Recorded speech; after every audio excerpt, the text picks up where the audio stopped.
Hi everybody, welcome to Right to the Top. I'm Adam. In today's video, I'm going to look at the IELTS General Task 1. We're talking about the letters, writing a letter. And I'm going to look specifically at one sentence, right at the end of the letter before you sign off. This is called the letter closing. And this is, the reason I'm looking at this is because a lot of people either don't have this at all or they don't understand what the purpose of this closing is, okay? So let me explain to you, first of all, what I'm talking about. So every letter that you're going to be writing for the IELTS is going to have a specific purpose.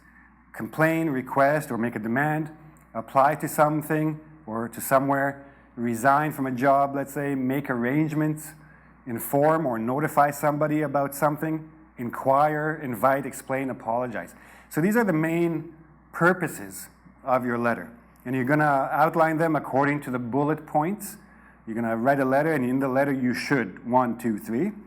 But then, after you've done all this, you still need to close off the letter. So the purpose is the purpose of the task. And then there's a purpose of the letter, which are slightly different things, okay? So one of the things you need to consider, once you've answered all the bullet points, does the reader need to take an action? So not the action in terms of what the task asks you to do, the action according to the letter. Does the reader need to answer you? Does the reader need to call you? Does the reader need to send you something? Does the reader not need to do anything? So does the reader know what the action is and how to do it? Does the reader need to reply? Does the reader know you are expecting a reply? If you don't tell the person, please write back to me, they might think, okay, I'll get to you when I get to you. Does the reader need to do nothing? Does the writer need to do something further? For example, if I'm calling to explain something, maybe I will, when I get more details, I will let you know in a separate letter. Always tell the reader what's next. Does he have to do something? Do I have to do something? That's the purpose of the closing letter. Now, you still have your general outline here. You're going to have your dear whoever, your introduction, why are you writing, your first details, your next details or actions, and then the closing sentence. And another way to think of it is a call to action. How do you want the reader to act? What do you want him or her to do?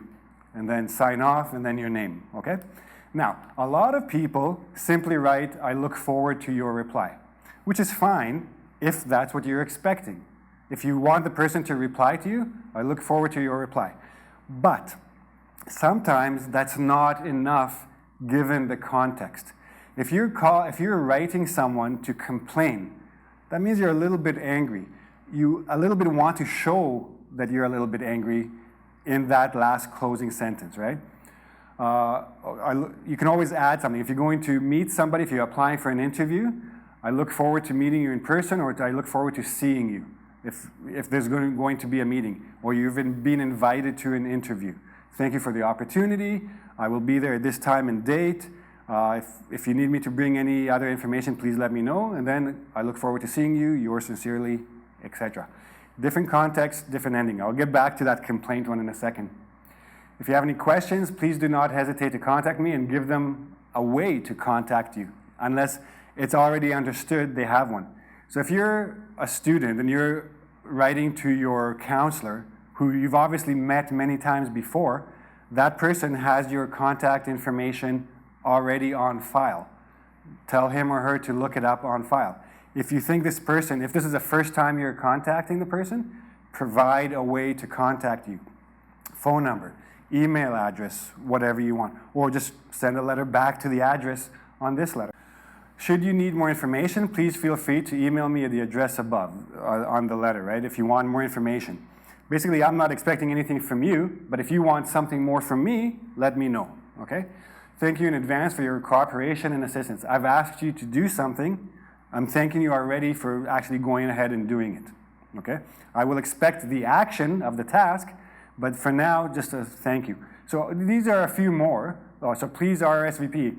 If you've invited someone to a wedding, please let me know, or please RSVP by November whatever, so we can make the necessary arrangement. So if you need something specific, let the person know. Now, if you're writing an informal letter, then the closing should be informal as well, okay? You're writing a letter to tell a friend you're coming to his or her city. You'll be there this day, this time. Please make plans to take me somewhere good to eat or see attractions, whatever. And then again, can't wait to see you. Take care, and then your name. Talk to you soon. Anyway, if you're wishing someone good luck with the test. Anyway, good luck with the test. Let me know how it went. So casual language for a casual letter. A little bit more formal for a little bit more formal. These are just some examples, okay? These are just some examples. You don't need to memorize these. You need to understand the purpose of the letter, and you need to understand what is the next step after the letter. So now, I'm going to give you an example. On a recent vacation, you lost a valuable item. You had insurance that protects your items. Write the letter to your insurance company, describe the item, how you lost it, and what you want the insurance company to do. So now, here's a letter, 180 words, so good length. Dear Mr. Smith, it's a formal letter. It's an insurance agent. You're not friends with this person. I'm writing to you about my insurance policy, and I lost a very expensive ring, or my wife lost a very expensive ring. This is what the ring looks like. This is how we lost it. This is what I want you, the insurance company, to do. Now, even though I'm explaining what I want the insurance company to do, I still need to say to him I still need to explain to the agent what I want him or her to do in regard to the letter. Not to the ring, to the letter. Thank you for your assistance. So he's going to help me out, so thank you very much. In this matter, I await your reply. So I asked the person to send me some forms to fill out. So I am awaiting the reply. I want him or her to understand that I'm expecting something, that I want to know that he received the letter, that action is being taken, that the process has begun, okay? And just to finish it off, and then best regards, and then your name, and that's it.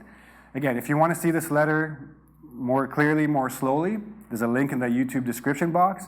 You can go there and read it carefully, take your time with it, and see how I set it up as well. Don't forget the closing sentence. Make sure it's appropriate to the context. If you're angry, show the person you're angry, and that will get him or her to move a little bit faster, right?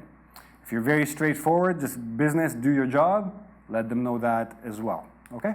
And that's basically it. But a lot of people lose a lot of points because they just abruptly, suddenly end their letter, and the reader doesn't know what to do next. Make sure the reader knows what to do next, okay? Very straightforward. I hope this is a little bit helpful. If you have any questions, ask in the YouTube comment section.